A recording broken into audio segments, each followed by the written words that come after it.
স্বাগত জানাচ্ছি সময় টেলিভিশনের বিশেষ আয়োজন নির্বাচনের পথচলা অনুষ্ঠানের সঙ্গে আছি আমি শফিকুজ্জামান রুবেল। প্রথমে জানিয়ে দিচ্ছি সংবাদ শিরোনাম।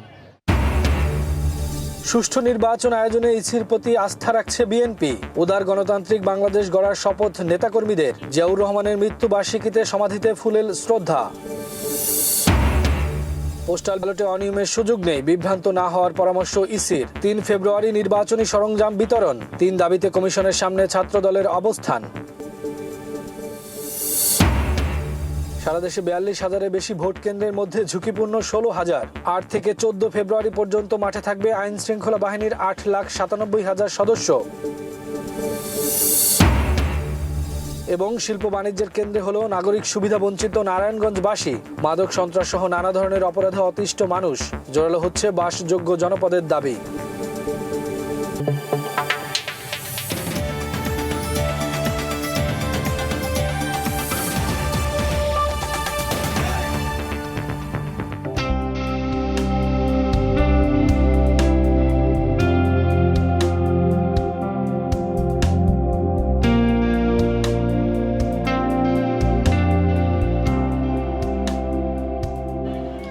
শীতলক্ষ্যা নদীর তীরে অবস্থিত নারায়ণগঞ্জ জেলা দেশের অত্যন্ত গুরুত্বপূর্ণ বাণিজ্যিক ও শিল্পকেন্দ্র।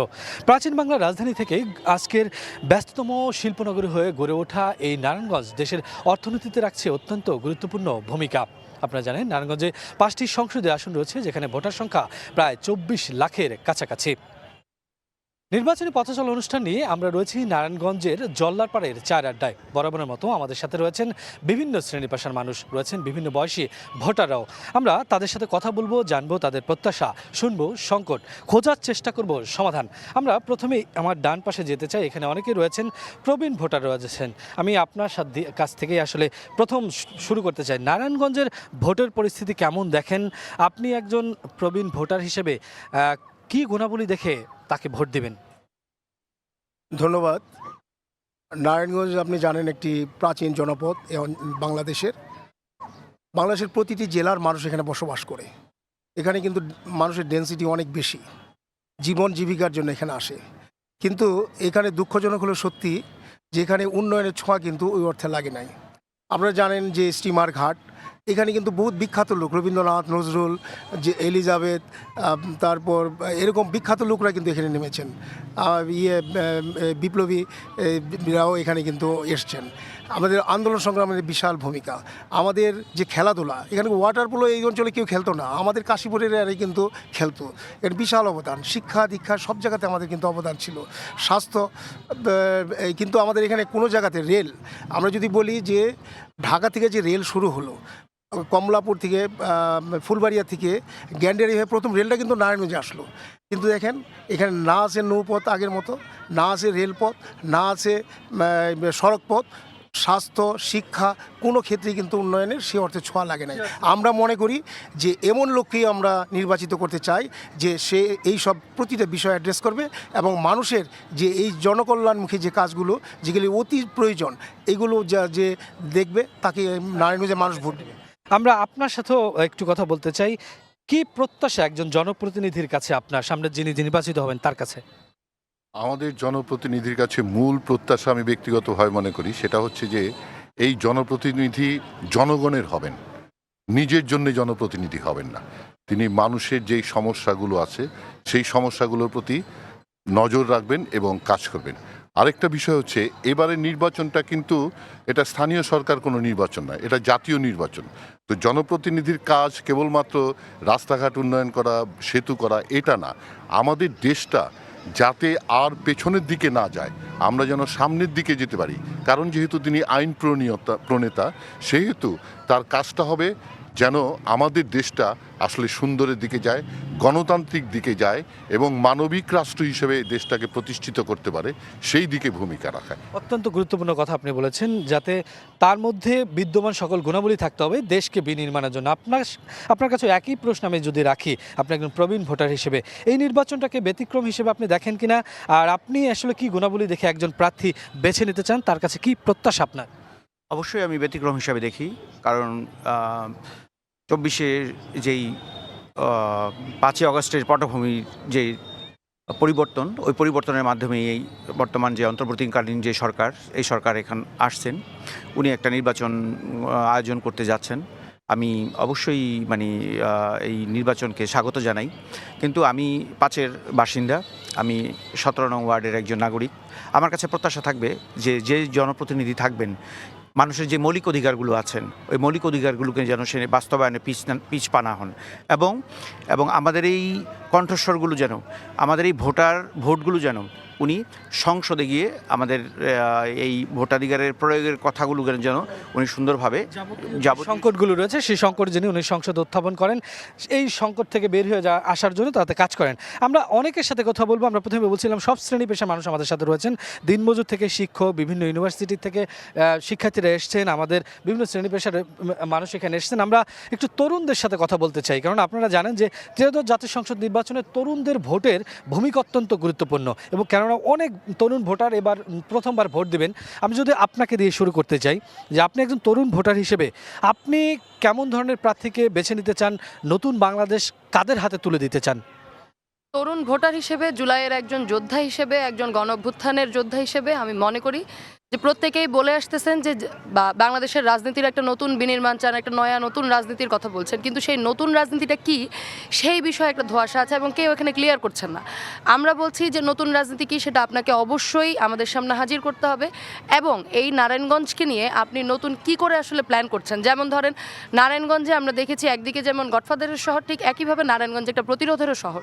সেখানে আমরা নাজমা রহমান, মমতাজ বেগম থেকে 24-ও দেখেছি যে নারীরা সমান তালে এই প্রতিরোধের লড়াইটা করেছে, কিন্তু এই লড়াইয়ের মধ্য দিয়ে নারায়ণগঞ্জটা আসলে নারীর জন্য নারায়ণগঞ্জটা কীরকম হতে হবে সেই বিষয়ে কোনো পরিকল্পনা নাই। ইভেন তরুণদের জন্য কিংবা নারায়ণগঞ্জের শিক্ষা, নারায়ণগঞ্জের স্বাস্থ্য বিষয় সব প্রতিনিধিরাই বলছেন যে আমরা শিক্ষায় উন্নয়ন ঘটাবো, আমরা স্বাস্থ্যের উন্নয়ন ঘটাবো, আমরা অমুক করবো তমুক করবো, কিন্তু তার স্পেসিফিক কোনো সুনির্দিষ্ট প্রস্তাবনা নাই। ফলে আমরা মনে করি যে নারায়ণগঞ্জের রাজনীতিকে প্রথমত প্রতিহিংসা এবং প্রতিশোধের যে রাজনীতির চর্চা, গডফাদারতন্ত্র, মাফিয়াতন্ত্রের যে রাজনীতি চর্চা, সেটা থেকে বের হয়ে আসতে হবে, এবং নারায়ণগঞ্জকে নিয়ে সে নতুন যে গঠন, সেই গঠনের সুনির্দিষ্ট পরিকল্পনাটা কি সেইটা আমাদের সামনে হাজির করতে হবে, এবং তার মধ্য দিয়েই আমরা আমাদের প্রতিনিধিকে বাছাই করব যে আমাদেরকে নারায়ণগঞ্জ বিষয়ে সবচেয়ে সুন্দর প্রস্তাবনা হাজির করতে পারবে। আমরা তার অংশীদার হব, আমরা তার প্রতিনিধি। আর কি এজেন্ডা সেটা মানুষের সামনে তুলে ধরতে হবে, বিশেষ করে তরুণদের সামনে, কেননা এই গণ অভ্যুত্থানে তরুণদের ভূমিকা অত্যন্ত গুরুত্বপূর্ণ। আপনারা সকলেই জানেন, পুরো দেশবাসী জানে। আপনার সাথে যদি একটু কথা বলি, আপনি একজন তরুণ ভোটার হিসেবে আপনার ভোটটি কোন গুণাবলী দেখে আসলে দিতে চান নতুন বাংলাদেশে? এই যারা রয়েছেন তাদের কাছে আপনার কি প্রত্যাশা? আমার কাছে প্রত্যাশা, যেহেতু আমরা প্রথম ভোট দিব, আমরা সর্বফার্স্ট যাবো যে আমরা কখনো আগে ভোট দিতে পারি না, যেন সর্বফার্স্ট যে কেন্দ্রে যেয়ে যেন সুষ্ঠুভাবে আমরা ভোটটা দিতে পারি, এবং প্রার্থীকে ভোট দেবো যারা আমাদের তরুণদেরকে নিয়ে ভাববে, আমাদের যেহেতু আমরা নারায়ণগঞ্জের, আমাদের নারায়ণগঞ্জটাকে নিয়ে ডেভেলপ করার জন্য ভাববে, ওরকম প্রার্থীকেই ভোট দেবো আমরা, যে সবাইকে নিয়ে, সব দলমত নির্বিশেষে যেন সবাইকে ঐক্যবদ্ধ রেখে নারায়ণগঞ্জকে নিয়ে কাজ করবে, এবং নারায়ণগঞ্জকে নিয়ে তার চিন্তাভাবনা সব কিছু থাকবে, তাকে আমরা বেছে নেব। তাকে আপনারা বেছে নেবেন। মোট কথা হচ্ছে নারায়ণগঞ্জ দিয়ে ভাবতে হবে। আপনি যদি একটু এক বাক্যে বলতেন ছোট করে, যে আপনি একজন তরুণ ভোটার হিসেবে ভোট দিবেন, কেমন প্রার্থীকে আপনি বেছে নিতে চান, তার গুণাবলী কি থাকা জরুরি? তার গুণাবলী থাকা উচিত, তার এই শহরটাকে নিয়ে কীভাবে আগানো যায়, গড়ে তোলা যায় সুন্দরভাবে, নতুন প্রজন্মতে দেখানো যায়, এই সব নিয়ে, সব মিলে তরুণদের নিয়ে আর কি নতুনভাবে কোনো একটা কিছু গড়ে উঠবে, এটাই আমাদের প্রত্যাশা। এটা আপনার প্রত্যাশা। আমরা তরুণদের সাথে আলোচনা করছিলাম, আমরা প্রবীণদের সাথে আলোচনা করছিলাম নারায়ণগঞ্জের ভোটের পরিস্থিতি নিয়ে, তাদের ভাবনা নিয়ে। আপনারা জানেন নারায়ণগঞ্জ কিন্তু এই দেশের শিল্পাঞ্চলের জন্য অত্যন্ত গুরুত্বপূর্ণ। এখানে বিভিন্ন মেল ফ্যাক্টরি থেকে শুরু করে বিভিন্ন গার্মেন্টস রয়েছে। আমরা সকল বিষয়ে আলোচনা করব, শিক্ষা রয়েছে, চিকিৎসা রয়েছে, ব্যবসা রয়েছে। আমরা এই পাশটাতে একটু যেতে চাই, কেননা নারায়ণগঞ্জকে যদি নাম নেওয়া হয়, প্রথমেই বন্দরনগরী বলা হয়, নারায়ণগঞ্জে ব্যবসা বাণিজ্য সামনে চলে আসে। ব্যবসা বাণিজ্যর কী অবস্থা, আপনাকে দিয়ে আমি শুরু করতে চাই। ব্যবসা বাণিজ্যের কী অবস্থা একটু বলবেন, কি সংকট রয়েছে, যারা জনপ্রতিনিধি হবেন তাদের কি করণীয় রয়েছে? আসলে যে কথাটি দিয়ে আপনি শুরু করলেন, যে প্রাচ্যের ডান্ডি হিসেবে পরিচিত ছিল নারায়ণগঞ্জ, মূলত কিন্তু পাট ব্যবসাকে কেন্দ্র করেই নারায়ণগঞ্জে প্রাচ্যের ডান্ডি। এবং তারপরেই দেখেন এখানে শীতলক্ষা নদীকে ঘিরে কতগুলো শিল্প কলকারখানা, বিশেষ করে পাট শিল্পটা গড়ে উঠেছিল, যেমন আদমজি, লতিফ বাওয়ানি, বাওয়া জুট মিল, এগুলো কিন্তু সাম্প্রতিক সময়ে আর অস্তিত্ব নেই। যার ফলে কিন্তু নারায়ণগঞ্জে যারা অন্তত লক্ষাধিক মানুষ এই পাট শিল্পের সাথে এখন বেকারত্ব জীবনযাপন করতেছে, এই বেকার আদমজির পাট শিল্প থেকে শুরু করে এটা কিন্তু নারায়ণগঞ্জ থেকে অন্যত্র চলে গেছে। ফলে নারায়ণগঞ্জের রাজনীতিবিদ যারা বলি বা নারায়ণগঞ্জের যারা রাজনীতির সাথে সম্পৃক্ত যারা নির্বাচন করবেন, তারা কিন্তু মূলত এই দিকগুলোকে, নারায়ণগঞ্জের যে পাট শিল্পের একটা ঐতিহ্য ছিল এগুলো নেই।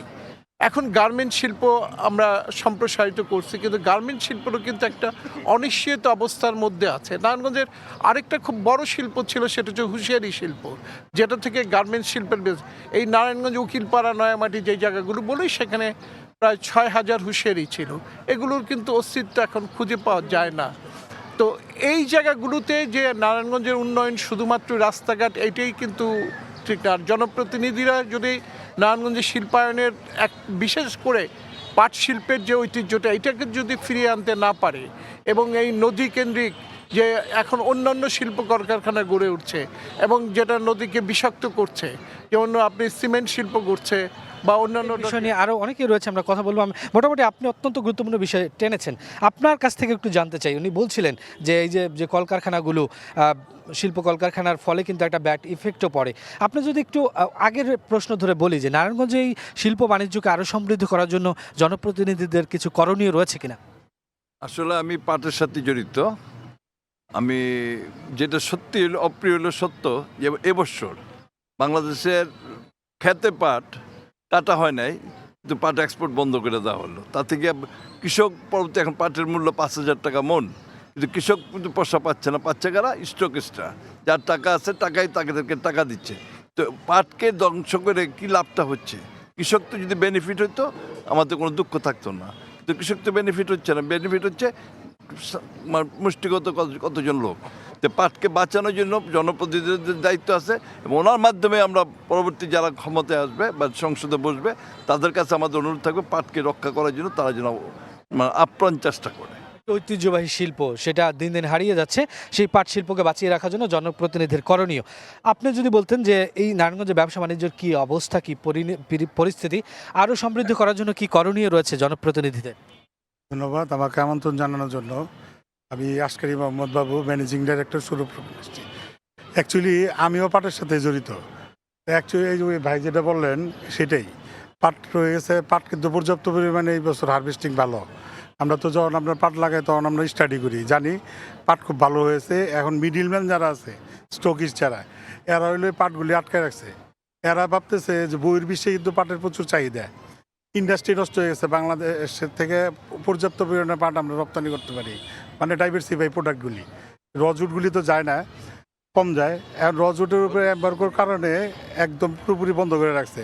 আজকে 5,100 টাকা হইলো মন হইলো ফিল্ডে পাটের দাম, এই সময় এত দাম থাকার কথা না। তো যাই হোক, এটা ডেভেলপমেন্টের জন্য অনেক কিছু করণীয় আছে সরকারের।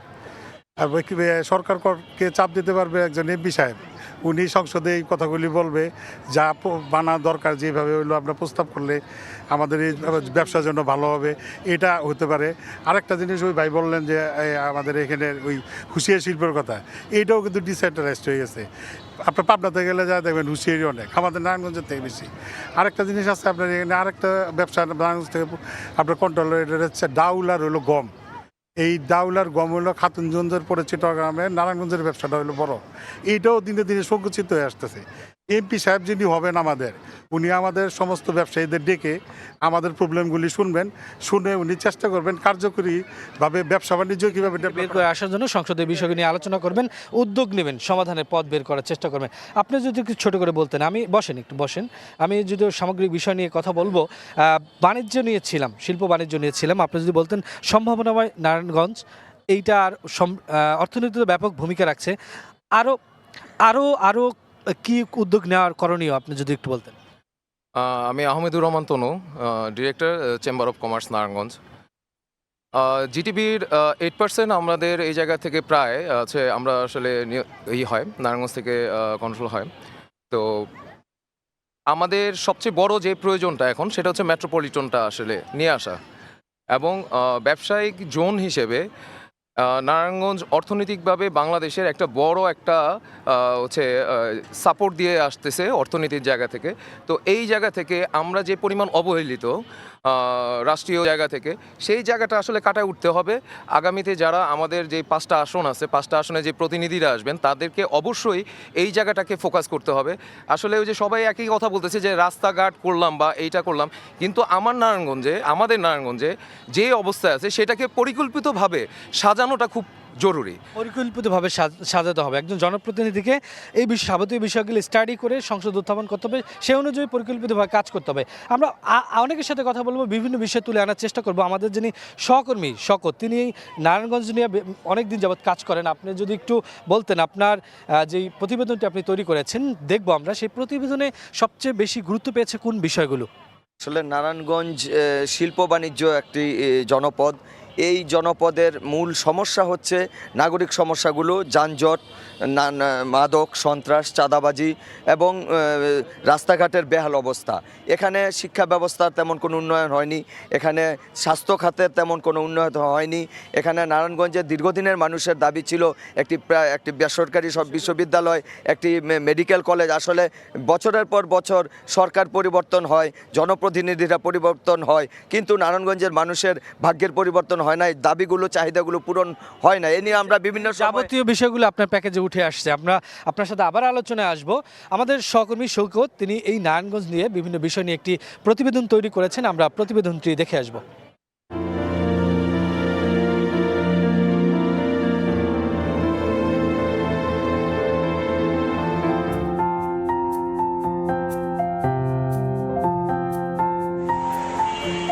সারি সারি বহুতল ভবন নির্মাণ এবং ব্যবসা বাণিজ্য ও শিল্পের ব্যাপক প্রসার ঘটলেও নাগরিক সুযোগ সুবিধা থেকে বঞ্চিত নারায়ণগঞ্জের বাসিন্দারা। বিশেষ করে শহরের যানজট, ডিএনডির জলাবদ্ধতা ও রাস্তার বেহাল অবস্থার কারণে গত 2 দশক ধরে চরম ভোগান্তিতে রয়েছেন জেলাবাসী। এছাড়া বেকারত্ব, মাদক, সন্ত্রাস, কিশোর গ্যাং, চাঁদাবাজি ও দখলদারিতে অতিষ্ঠ সর্বস্তরের মানুষ।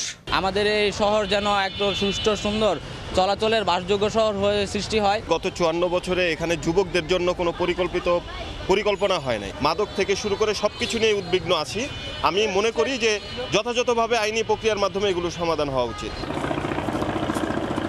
রাজনৈতিক প্রভাবশালীদের ছত্রছায়ায় প্রতিনিয়ত দখল আর দূষণে প্রাণ হারাচ্ছে একসময়ের খরস্রোতা নদী শীতলক্ষ্যা, বুড়িগঙ্গা, মেঘনা ও ব্রহ্মপুত্র সহ জেলার অন্যান্য নদীগুলো। ফলে বিলীন হচ্ছে নদীর মাছ ও জীববৈচিত্র্য।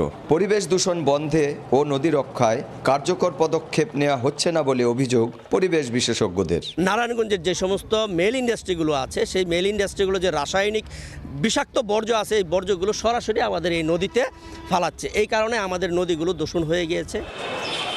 রাজধানীর সবচেয়ে কাছের জেলা হলেও নারায়ণগঞ্জে বাড়েনি স্বাস্থ্য ও শিক্ষা ব্যবস্থার মান। শহরে বৃহৎ 2টি সরকারি হাসপাতাল এবং 4টি উপজেলায় স্বাস্থ্য কমপ্লেক্স থাকলেও চিকিৎসা সেবার মান নিয়ে রয়েছে মানুষের ক্ষোভ ও নানা প্রশ্ন। স্বাধীনতার পর গত 54 বছরে বিভিন্ন রাজনৈতিক দল ক্ষমতায় এসে জেলা শহরে বিশ্ববিদ্যালয়, মেডিকেল কলেজ ও কারিগরি শিক্ষা প্রতিষ্ঠান প্রতিষ্ঠার নানা প্রতিশ্রুতি দিলেও আজও তা বাস্তবায়ন হয়নি। ফলে মেধাবী শিক্ষার্থীদের ছুটতে হচ্ছে রাজধানী সহ দেশের বিভিন্ন জেলায়। মেডিকেল ভার্সিটি নাই, ইভেন কি কোনো পাবলিক ভার্সিটি পর্যন্ত নাই। কোনো স্টুডেন্ট যদি নারায়ণগঞ্জ থেকে পড়ে, তার দেখা যায় ঢাকার দিকে যাওয়া লাগে বা অন্যান্য বিভাগগুলোতে মুভ করা লাগে। স্বাস্থ্য কমপ্লেক্সগুলো মিনিমাম যে মান থাকে সেই মানটুকু স্বাস্থ্য কমপ্লেক্সগুলোর নাই। আমাদের আকাঙ্ক্ষা শুধুমাত্র একটি পাবলিক বিশ্ববিদ্যালয় দ্রুত চালু করা এবং সরকারি মেডিকেল কলেজ গড়ে তোলা। দেশের পাট ব্যবসা, জামদানি ও মসলিন শিল্পের প্রধান ক্ষেত্র হওয়ায় একসময় প্রাচ্যের ড্যান্ডি হিসেবে বিশ্বজুড়ে খ্যাতি পেয়েছিল নারায়ণগঞ্জ জেলা। কালের বিবর্তনে পাট ও মসলিন শিল্প বিলুপ্ত হলেও এখনও ঐতিহ্য ধরে রেখেছে রূপগঞ্জ ও সোনারগাঁয়ের জামদানি শিল্প।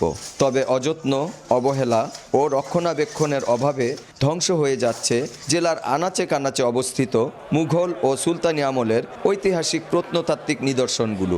এছাড়া হুমকির মুখে পড়েছে দেশের অর্থনীতির অন্যতম ক্ষেত্র পোশাক রফতানি খাত।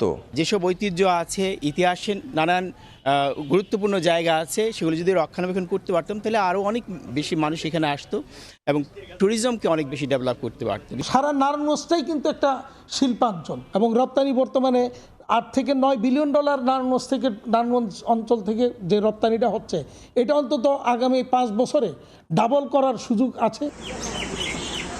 5টি সংসদীয় আসন নিয়ে গঠিত নারায়ণগঞ্জ জেলায় মোট ভোটার 23,66,231 জন। মাদক, সন্ত্রাস, চাঁদাবাজি ও দখলবাজি নির্মূল সহ নাগরিক সুযোগ সুবিধাগুলো নিশ্চিত হলে নারায়ণগঞ্জ হবে বাসযোগ্য পরিবেশ বান্ধব জেলা, আর মানুষ পাবে স্বস্তি, এমনটাই প্রত্যাশা জেলাবাসীর। শওকত আলী সৈকত, সময় সংবাদ, নারায়ণগঞ্জ। আমরা দেখছিলাম প্রতিবেদনে বিভিন্ন বিষয় কিন্তু উঠে এসছে। আমরা নারায়ণগঞ্জে নির্বাচনের পথ চলায় বিভিন্ন শ্রেণীর পেশার মানুষের সাথে এই বিষয়গুলো নিয়ে আলোচনা করব। আমরা একটু আপনার সাথে আলোচনা করতে চাই। আমরা আলোচনা করছিলাম সার্বিক ভোটের পরিস্থিতি নিয়ে, আলোচনা করছিলাম নারায়ণগঞ্জের সম্ভাবনাময় নিয়ে, নারায়ণগঞ্জের যাবতীয় যে বিষয়গুলো রয়েছে শিল্প বাণিজ্য নিয়ে। আপনি যদি বলতেন যে আপনার নাম পরিচয় দিয়ে যে এই নারায়ণগঞ্জ যারা জনপ্রতিনিধি তাদেরকে কি করণীয় আছে ঢেলে সাজানোর জন্য? ধন্যবাদ। আমি নুরুদ্দিন আহমেদ, সভাপতি আমরা নারায়ণগঞ্জবাসী। আমি একজন মুক্তিযোদ্ধা। তো নারায়ণগঞ্জে অনেক সমস্যা, এতগুলি সমস্যা তো সব কিছু বলা সম্ভব না অল্প সময়ের মধ্যে। আমাদের এখানে মূল সমস্যা হচ্ছে আমাদের শহরে ছোট্ট এলাকা, কিন্তু রাস্তাঘাট খুবই কম, গাড়ি ঘোড়া বেশি, জনচলাচলও বেশি। এখানে আমাদের প্রয়োজন হলো রাস্তাঘাট এবং ফুটপাত হকার মুক্ত এবং যানজট মুক্ত হলে পরে সাধারণ মানুষ এবং যান চলাচলে নিরাপদ হবে এগুলি। আর আমাদের গাজীপুরে আপনার 5টি উপজেলা নিয়ে তারা একটি প্রথম বিশেষ শ্রেণীর জেলায় তারা মর্যাদা ভোগ করছে।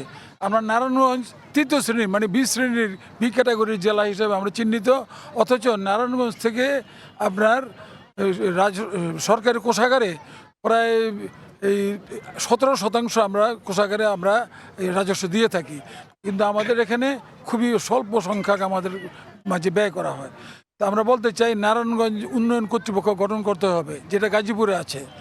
গাজীপুর একটি শহর, ছোট শহর, কিন্তু সেখানে এই নারায়ণগঞ্জ উন্নয়ন কর্তৃপক্ষ গঠন করতে হবে গাজীপুরের মতো।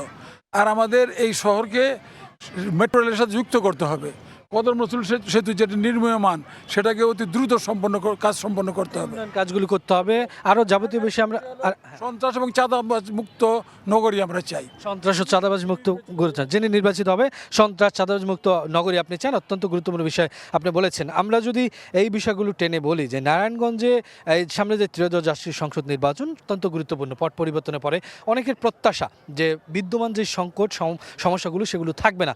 আপনার কি প্রত্যাশা একজন জনপ্রতিনিধির কাছে তার কি গুণাবলী থাকা জরুরি, কি দেখে আপনি আপনার ভোট দিতে চান?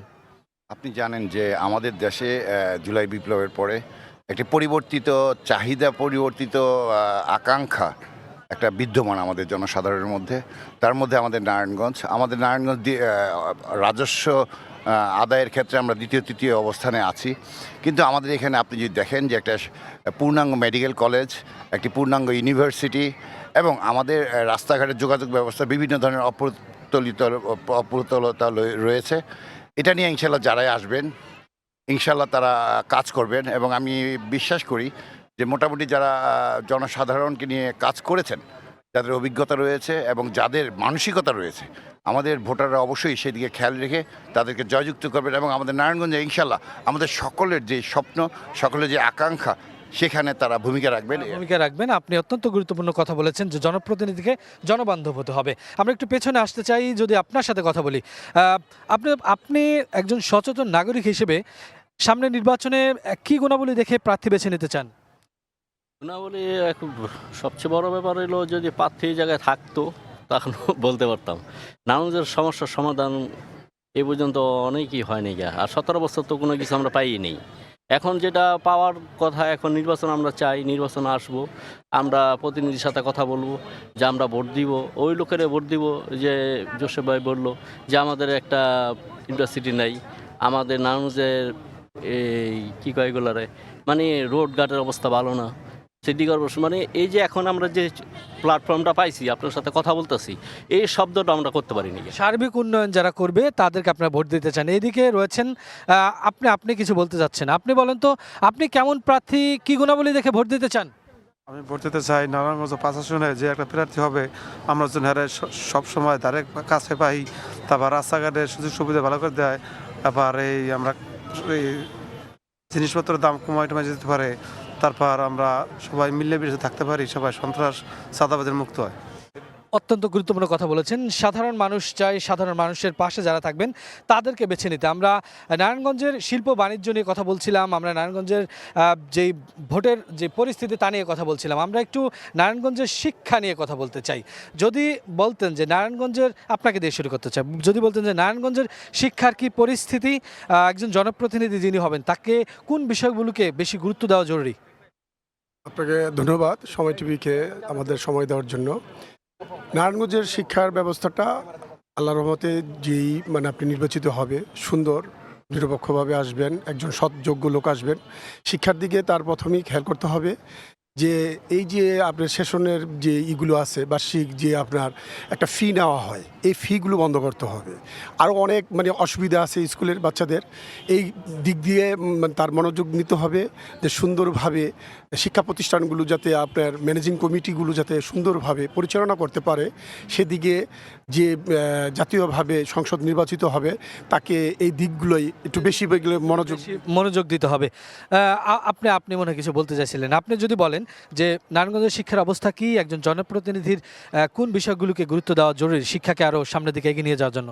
জি, আমি এটাই বলবো যে নির্বাচিত হোক না কেন, আগামীতে যেন আমরা একটা সুন্দর বাংলাদেশ গড়ে দেখতে চাই, এটাই আমার প্রত্যাশা। আপনি অত্যন্ত সংক্ষেপে অত্যন্ত সুন্দর কথা বলেছেন। জনপ্রতিনিধি যারা হবেন তারা যাতে বিভিন্ন বিষয় নিয়ে স্টাডি করেন, তারা যাতে সে বিষয়গুলো সামনে এনে কাজ করতে পারেন। আপনার প্রত্যাশাকে এই শিক্ষা ব্যবস্থাকে ঢেলে সাজানোর জন্য একজন জনপ্রতিনিধি বা নারায়ণগঞ্জে কি সংকট রয়েছে শিক্ষা খাতে? ধন্যবাদ সময় টেলিভিশন নেতৃবৃন্দ ভাইরা, আসসালামু আলাইকুম।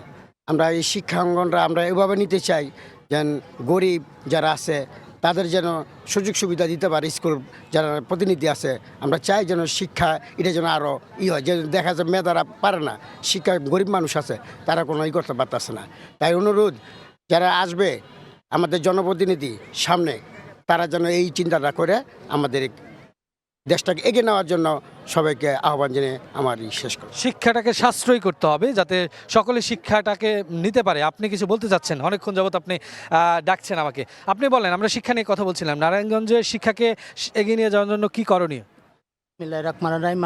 আমি মোহাম্মদ মুসামিয়া। এই 17 বছর যে অত্যাচারের যে শেখ হাসিনা যে শিক্ষাটা ধ্বংস করছে, আমি সামনে আগামী দিন যেই এমপি প্রার্থী হবে আমার নারায়ণগঞ্জ, আর আমি যেমন একটা দেখতেছি আমাকে ওই আবু কালাম, এক প্রকার আবু কালাম। আপনি যদি বলতেন যে তার কি করণীয় আছে? সেটা এই আবু কালাম আমরা আশা করি আমরা সামনে নির্বাচিত হবে একটা ভালো লোক, তো উনি এর কাছে আমার আশা ব্যক্তি যদি উনি এমপি হয় আমাকে। আপনার করণীয় জিজ্ঞেস করছি, আমরা জানতে চাই তার গুণাবলী। ঠিক আছে, যে আমাকে সেই যেই এমপি আসুক, এই শিক্ষাটা সরকারের কাছে আবেদন যাইয়া সামনে প্রধানমন্ত্রী হবে। এই আমলিক যে 17 বছর শিক্ষাটা দিয়ে ধ্বংস করছে, এই শিক্ষাটা যেমন আবার ফিরা পুরনো ভালোভাবে আবার যেমন করে, আর যে অনেক গরিব যে শিক্ষাটা ওগুলো সামনে আগাইতে পারে না, এগুলো দেখে একটু শিক্ষার যাতে প্রাণটা ফিরে আসে এই কথা আপনি বলেছেন। আমরা যেতে চাই, আমাদের সাথে কয়েকজন শিক্ষাবিদ রয়েছেন যারা আসলে শিক্ষা নিয়ে কাজ করেন, তাদের সাথে আমরা কথা বলতে চাই। আমরা শিক্ষার ব্যাপারে বলছিলাম, ওই পাশে অনেক সংকটের কথা বলছিল। আপনারা যেহেতু শিক্ষার সাথে জড়িত, আপনারা যদি বলতেন কি সংকট রয়েছে নারায়ণগঞ্জে, কি করণীয়? এমনি শিক্ষক হিসাবে আমরা যেটা বলতে চাই, শিক্ষা খাতে আমাদের বাজেট তো দেওয়া উচিত, আর শিক্ষার সংকট যেটা রয়েছে সেটা তো আপনারা নারায়ণগঞ্জের লাইভ রিপোর্টে দেখেছেন। এখানে স্কুল হয়নি বা বিভিন্ন কর্মকাণ্ড শিক্ষামূলক সেগুলির প্রতিও আমরা চাই বাজেট বাড়ুক। বাট আমরা নির্বাচনের ব্যাপারে আমরা তো বেসিক্যালি ভোটার, হ্যাঁ, আমরা যেটা বলতে চাই সুষ্ঠু নির্বাচন সবাই বলে, আমরা যেটা বলতে চাই আমার অভিমত হচ্ছে, আমি মনে করি আসলে সুষ্ঠু প্রার্থীর অভাব, সৎ কোনো প্রার্থী নেই। আসলে আমরা যাহা দেখছি আগে যারা ছিল আরেকজনের বদনাম করতো, এখন সবাই তাই করে। তো একটা দেশপ্রেমিক সৎ প্রার্থী আসলেই, দেশপ্রেমিক সৎ প্রার্থী আসলে আপনি যদি একটু ছোট করে বলতেন শিক্ষা নিয়ে, নারায়ণগঞ্জের শিক্ষা ব্যবস্থা কেমন? আসলে ভবিষ্যৎ নির্বাচিত প্রতিনিধির কাছে আমাদের প্রত্যাশা থাকবে আমাদের বিদ্যালয়গুলো যেন রাজনীতি মুক্ত হয়। এছাড়াও যেটা দেখা যায় যে আমাদের নারায়ণগঞ্জ শহরে এত যানজট, আমাদের ছেলেমেয়েরা স্কুলে পৌঁছাতে পারে না, এবং যে নিরাপদ সড়কটা আমি প্রত্যাশা করব আমাদের সন্তানদের জন্য, এবং সন্তানের মতো যে ছাত্রছাত্রীরা আমাদের কাছে আসে তারা যেন নিরাপদে আমাদের স্কুলে পৌঁছাতে পারে, সেখান থেকে বাড়ি পর্যন্ত ফিরে যেতে পারে। তাছাড়াও দেখা যায় যে আমি যে বিভিন্ন দেশে, অন্যান্য দেশে বা আমাদের দেশের অন্যান্য জেলায় যেখানে গিয়েছি, যে একটা পরিষ্কার পরিচ্ছন্ন শহর দেখা যায়, কিন্তু আমার কাছে মনে হয়েছে যে নারায়ণগঞ্জ শহরটা একটা নোংরা শহরে পরিণত হয়েছে। আমি ব্যক্তিগতভাবে চাইব একটা পরিচ্ছন্ন শহর, আমার ভবিষ্যৎ প্রজন্মের জন্য একটা পরিচ্ছন্ন শহর তাদের কাছে দাবি করব। জি, আপনাকে অনেক ধন্যবাদ। আমরা অনেক বিষয় নিয়ে কথা বলছিলাম নির্বাচনী পথ চলা অনুষ্ঠানে। আমরা আমাদের আরেক সহকর্মী ঝালকাঠিতে রয়েছে পলাশ, তিনি জানাবেন সেই অঞ্চলের নির্বাচনী হালচাল। সুগন্ধা এবং বিষখালী নদী পাড়ের 4 উপজেলা নিয়ে দক্ষিণ জনপদের জেলা ঝালকাঠি গঠিত। আয়তনের দিক থেকে দেশের ক্ষুদ্রতম এই জেলায় কিন্তু 2টি সংসদীয় আসন, এর মধ্যে রাজাপুর ও কাঠালিয়া নিয়ে ঝালকাঠি 1 আসন, এবং জেলা সদর ঝালকাঠি এবং নলছিটি উপজেলা নিয়ে ঝালকাঠি 2 আসন। এই জেলায় মোট ভোটার সংখ্যা 5,94,004 জন। এর মধ্যে পুরুষ ভোটার 3,01,997 জন এবং নারী ভোটার রয়েছে 2,92,027 জন। 4 জন রয়েছে তৃতীয় লিঙ্গের ভোটার। নির্বাচনের তফসিল ঘোষণার পর থেকেই ঝালকাঠির 2 উপজেলায় আসলে নির্বাচনী হাওয়া বইতে শুরু করেছে। চায়ের দোকান থেকে শুরু করে একেবারে অফিস পাড়ায় কিন্তু সাধারণ মানুষ নির্বাচনের হিসাব কষতে শুরু করেছেন। সর্বশেষ যাচাই বাছাই এবং প্রার্থিতা এবং আবেদনের শেষ তারিখের পর এখন পর্যন্ত ঝালকাঠি জেলার 2টি আসনে 23 জন প্রার্থী বৈধ হয়েছেন। এর মধ্যে ঝালকাঠি 1 আসনে 14 জন এবং ঝালকাঠি 2 আসনে 9 জন প্রার্থী কিন্তু বৈধ হয়েছেন।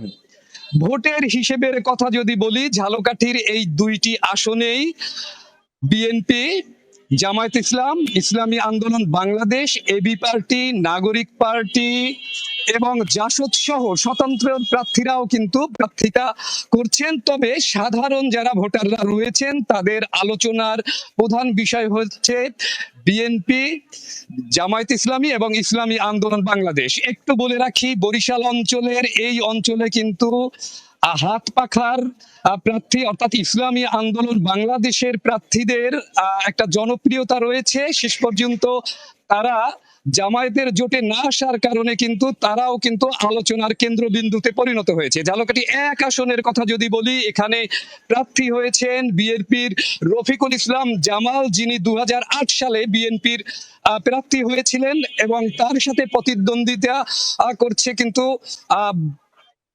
জামায়াতের ফজলুল হক এবং ইসলামী আন্দোলন বাংলাদেশের প্রার্থীও রয়েছে। অপরদিকে ঝালকাঠি 2 আসনের কথা যদি বলি, এখানে বিএনপির ইরশাদ সুলতানা ইলেন ভুট্টো রয়েছেন এবং জামায়াতের প্রার্থী শেখ নিয়ামুল করিম এবং তার সাথে ইসলামী আন্দোলন বাংলাদেশের প্রার্থী রয়েছেন ডাক্তার শফিকুল ইসলাম ইসলামী। তো শেষ পর্যন্ত নির্বাচনে কে শেষ হাসবেন সেটা কিন্তু আসলে 12 তারিখ নির্বাচনের দিনই দেখা যাবে। তো এই ছিল আমার কাছে ঝালকাঠির ভোটের হওয়ার সর্বশেষ খবর।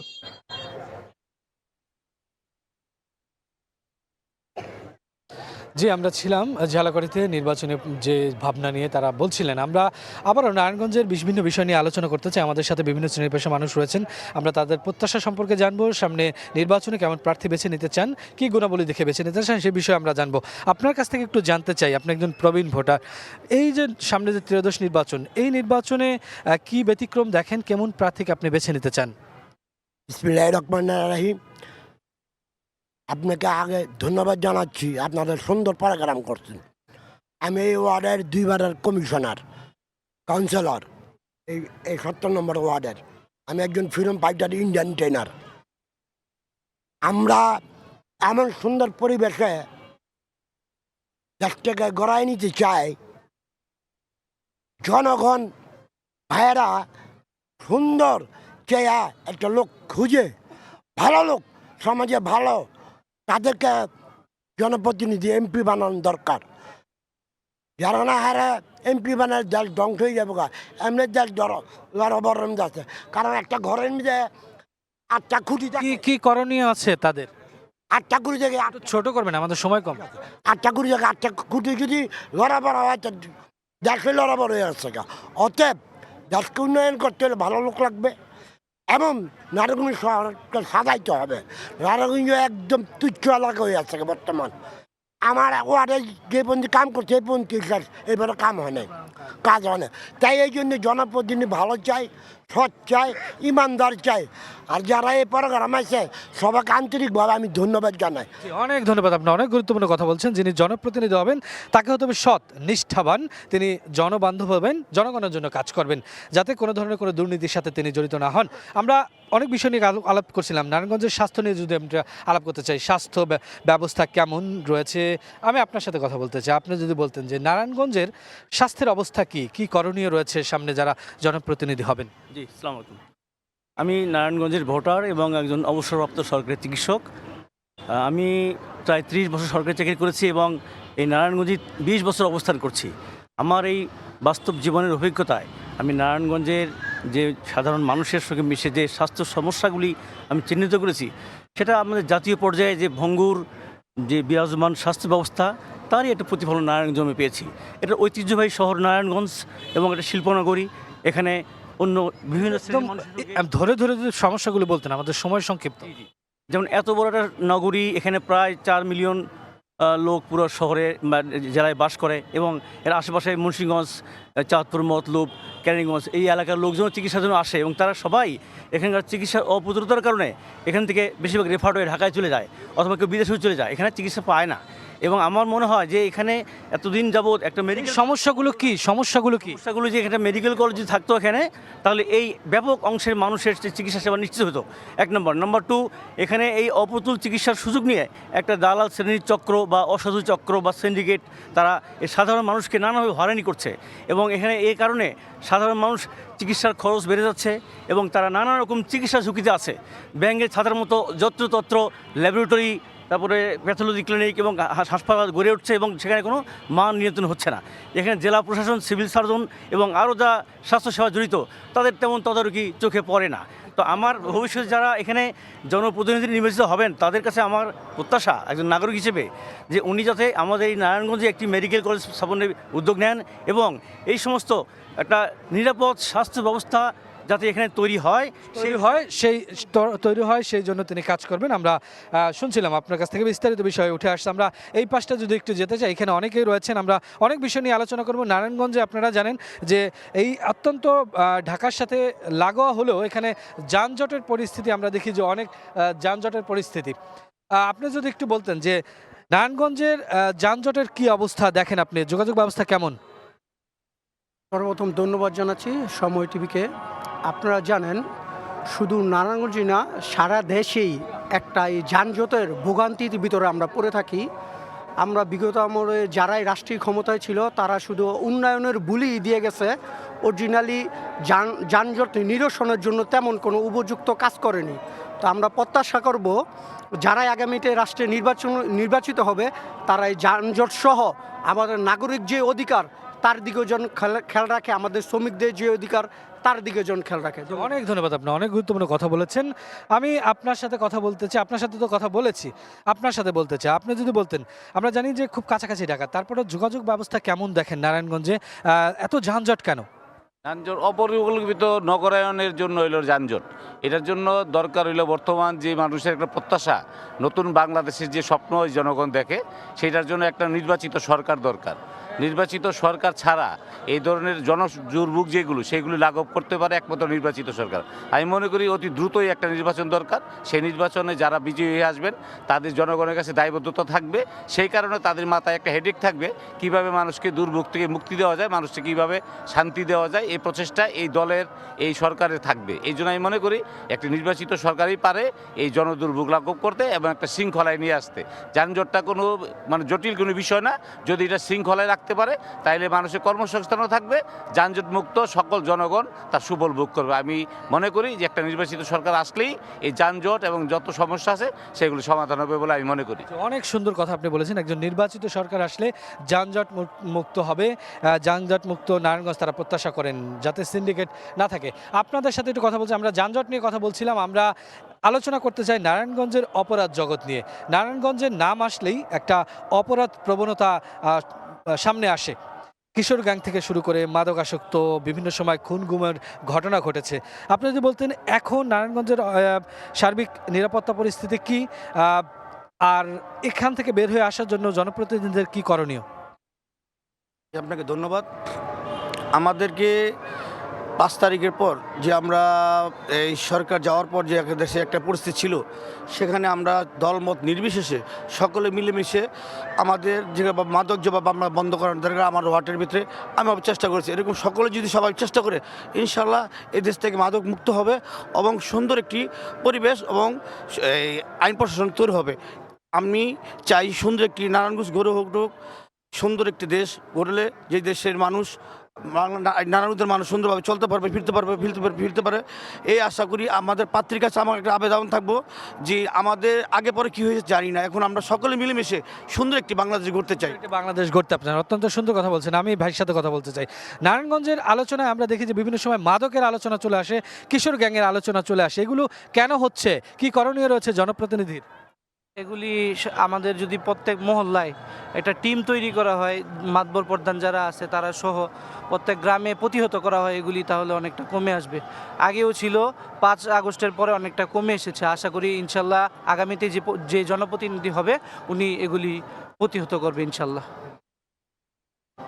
জি, অনেক ধন্যবাদ। আপনি বলছিলেন এই অঞ্চলে যারা, আমি একটু এই পাশটা যেতে চাই, এই পাশটা অনেকক্ষণ যাবত আমি যাই না, অনেকে আবার বলবেন এক পাশটায় রয়েছে না। আমরা তরুণদের আপনার কাছ থেকে জানতে চাই, আপনি যদি বলতেন যে আমরা ছিলাম মাদক নিয়ে, কিশোর গ্যাং নিয়ে, এই যে সন্ত্রাসী কর্মকাণ্ড কারা পুষে রাখে, আসলে একজন জনপ্রতিনিধির কি করণীয় রয়েছে এখান থেকে বের হয়ে আসার জন্য?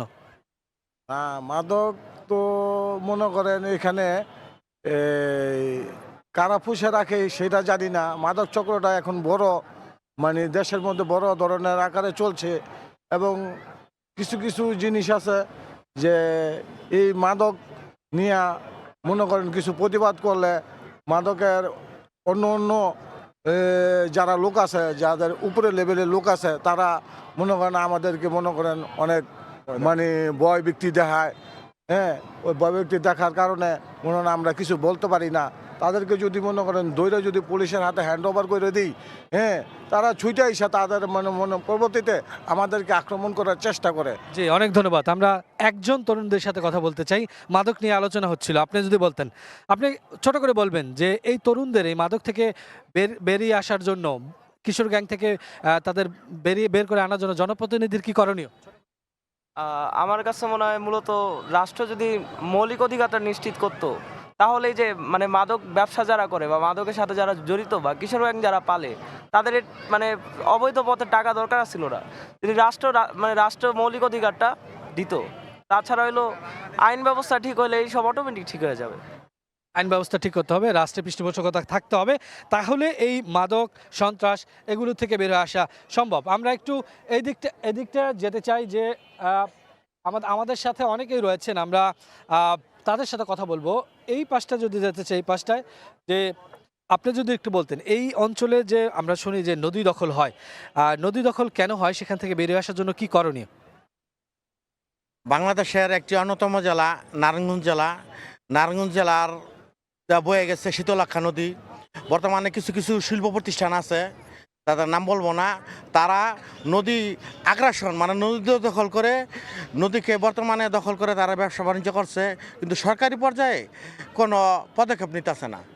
আমি মনে করি সরকারি পর্যায়ে যদি প্রত্যেকটা নদী, যেহেতু আমরা শীতলক্ষার অন্তর্ভুক্ত, এই জায়গায় প্রথম শ্রেণীর ম্যাজিস্ট্রেট নিয়োগ দিয়ে যারা অবৈধভাবে স্থাপনা করছেন তাদের যদি বাধা দেয়, তাহলে নদীটা যে মৃত নদীগুলো রক্ষা পাবে।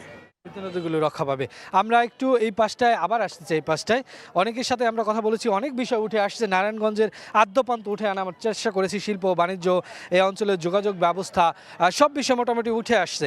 আপনি যদি একটু বলতেন, আমরা ছিলাম নদী দখল নিয়ে, নারায়ণগঞ্জের নদী দখল কেন হয়, এখান থেকে বের আসার জন্য কি করণীয় রয়েছে, জনপ্রতিনিধির কি প্রত্যাশা করেন আপনি?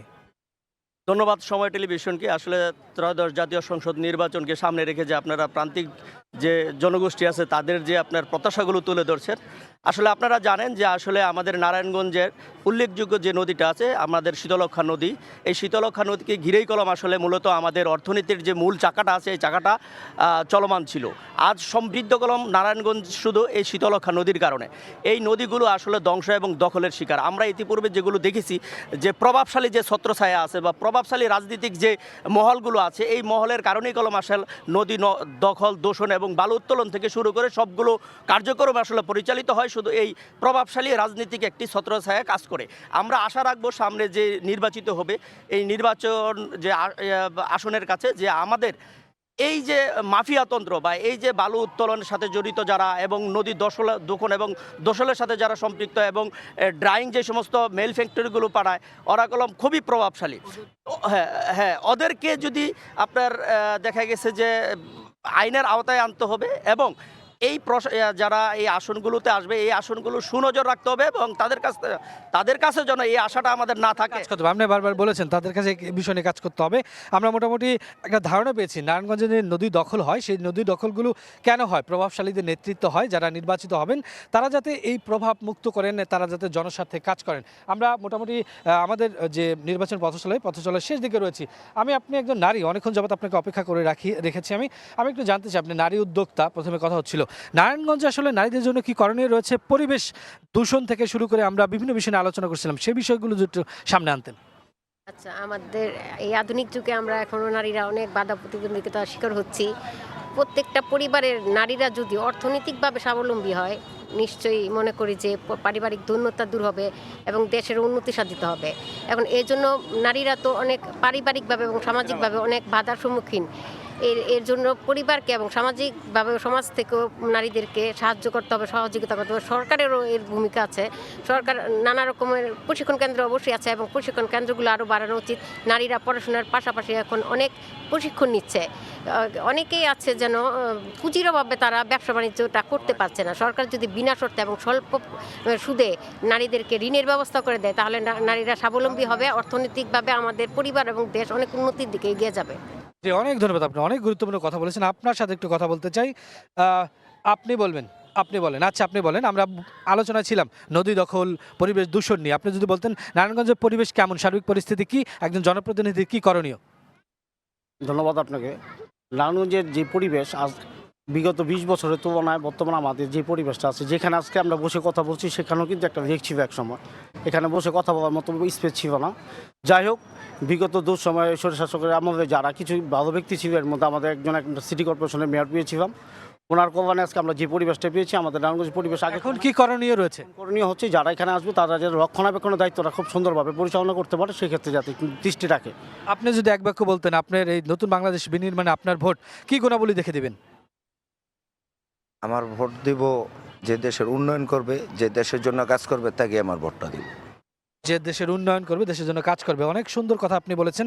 আমরা মোটামুটি নারায়ণগঞ্জে নির্বাচনী পথচলার মধ্যে দিয়ে বিভিন্ন বিষয় সামনে আনার চেষ্টা করেছি। আমরা অনেকের সাথে কথা বলছি, আপনার সাথেও তো কথা বলেছি। আমরা আরেকটু কথা বলতে চাই, অনেকের সাথে কথা বলা হয়েছে। এখানে মোটামুটি যারা রয়েছেন বিভিন্ন বিষয় যেমন উঠে আসছে। আমরা নারায়ণগঞ্জের একটু পর্যটন এলাকা নিয়ে কথা বলতে চাই। ইতিহাস ঐতিহ্য জড়িয়ে রয়েছে, কিন্তু সেরকমভাবে কি কোনো উদ্যোগ নেওয়া হয়েছে কিনা কে বলবেন? আপনি। আচ্ছা, আপনি যদি বলতেন যে নারায়ণগঞ্জের ইতিহাস ঐতিহ্য সংরক্ষণ করার জন্য কোনো পর্যটন এলাকা রয়েছে কিনা, নির্বাচন যে প্রার্থী যিনি হবেন নির্বাচিত তার কি করণীয়? আপনি জানেন নারায়ণগঞ্জ পাঁচের ডান্ডি হিসাবে খ্যাত। নারায়ণগঞ্জে এই ব্রিটিশ থেকে শুরু করে মোগল আমল থেকে শুরু করে নারায়ণগঞ্জের অনেক ঐতিহ্য এখানে আছে। আমরা চাই নারায়ণগঞ্জের যেই পর্যটন যে এরিয়াগুলো আছে সেখান থেকে এই যে আমরা যে এই জায়গাটার মধ্যে অবস্থিত আছি, এটা একটা সুন্দর নগরী, এটাকে আমরা যাতে পরিষ্কার পরিচ্ছন্নতা রাখতে পারি এবং আগামীতে যেই সংসদ সদস্য নির্বাচিত হবেন তার থেকে আমরা একটা জিনিসই চাই যে মাদক এবং সন্ত্রাসের বিরুদ্ধে যাতে সে সোচ্চার থাকে, এটা আমাদের আশা। অনেক গুরুত্বপূর্ণ কথা আপনি বলেছেন। আপনি বলতে চাচ্ছেন, আপনি বলেন তো নারায়ণগঞ্জের পর্যটন এলাকা হিসেবে গড়ে তুলতে হলে একজন জনপ্রতিনিধি কি করণীয়? পর্যটন এলাকা হিসেবে গড়ে তুলতে গেলে প্রথমে তো আসলে পর্যটক যখন আসবে তখন একটা সেফ একটা জায়গা প্রয়োজন। তো এই ক্ষেত্রে আমাদের একটা যাতে সেফটি দিতে পারে ওই রকমভাবে তার একটু পরিকল্পনা করতে পারে। এছাড়াও নারায়ণগঞ্জে সন্ত্রাস চাঁদাবাজি একটু ছিনতাইকারী বর্তমানের প্রকোপ একটু বেশি। আমি আশা করব যে প্রতিনিধি হবে উনি এটার দিকে একটু গুরুত্বপূর্ণ নজর দেবে। যে অনেক গুরুত্বপূর্ণ কথা আপনি বলেছেন। আমরা মোটামুটি নারায়ণগঞ্জের বিভিন্ন বিষয় নিয়ে আমরা কথা বলেছি। আমরা আরেকটু যদি জানার চেষ্টা করি, আপনি যদি এক বাক্যে বলতেন আপনার ভোট কেমন প্রার্থী, কেমন গুণাবলী দেখে দিতে চান? আমরা এমন প্রার্থীকে ভোট দিতে যাই যিনি সৎ, নীতিবান এবং জনকল্যাণমুখী হবেন, মানুষ এবং সমাজের উন্নয়নের জন্য কাজ করবেন, দেশের জন্য কাজ করবেন, এরকম লোককে আমরা ভোট দিয়ে নির্বাচিত করতে চাই। এবং আগামী জাতীয় নির্বাচনকে কেন্দ্র করে আমাদের সাধারণ ভোটারদের মধ্যে একটা উৎসাহ উদ্দীপনা আছে যে আর জুলাই অভ্যুত্থান পরবর্তী সময়ে এই নতুন বাংলাদেশে আমরা সাধারণ মানুষের মধ্যে যে বিবেকবোধটা জাগ্রত হয়েছে, আমরা এই বিবেকবোধ দিয়ে বিবেচনা করি যারা সত্যিকার অর্থে অনেক ধন্যবাদ। আমরা অনেক গুরুত্বপূর্ণ বিষয় আপনার কাছ থেকে শুনতে পেয়েছি। আমরা রয়েছিলাম নির্বাচনী পথচলা অনুষ্ঠানে নারায়ণগঞ্জে। আমরা বিভিন্ন বিষয় আদ্যপান্ত উঠিয়ে আনার চেষ্টা করেছি। আমরা শুনেছি নারায়ণগঞ্জের শিল্প, বাণিজ্য, নারায়ণগঞ্জের সংকট, নারায়ণগঞ্জের শিক্ষা, স্বাস্থ্য, নারায়ণগঞ্জের যে যানজট রয়েছে, নারায়ণগঞ্জের যে অপরাধ জগৎ রয়েছে, নদী দখল রয়েছে, এই সকল বিষয় আমরা উঠিয়ে আনার জন্য চেষ্টা করেছি। নির্বাচনের এই আবহাওয়ায় তারা তাদের প্রার্থীর কাছে পৌঁছে দিতে চান তাদের প্রত্যাশার কথা। আমরা প্রত্যাশা করব তাদের এই সকল যেই সংকটগুলো রয়েছে, যে প্রত্যাশা রয়েছে, সেগুলো প্রার্থীরা শুনবেন, বুঝবেন, জানবেন এবং সমাধান বের করার চেষ্টা করবেন। তা আজকের মতো নারায়ণগঞ্জ থেকে শেষ করছি আমাদের নির্বাচনের পথচলা। আগামীকাল ঠিক একই সময়ে পাবনায় আমাদের এই অনুষ্ঠান দেখার আমন্ত্রণ জানাচ্ছি।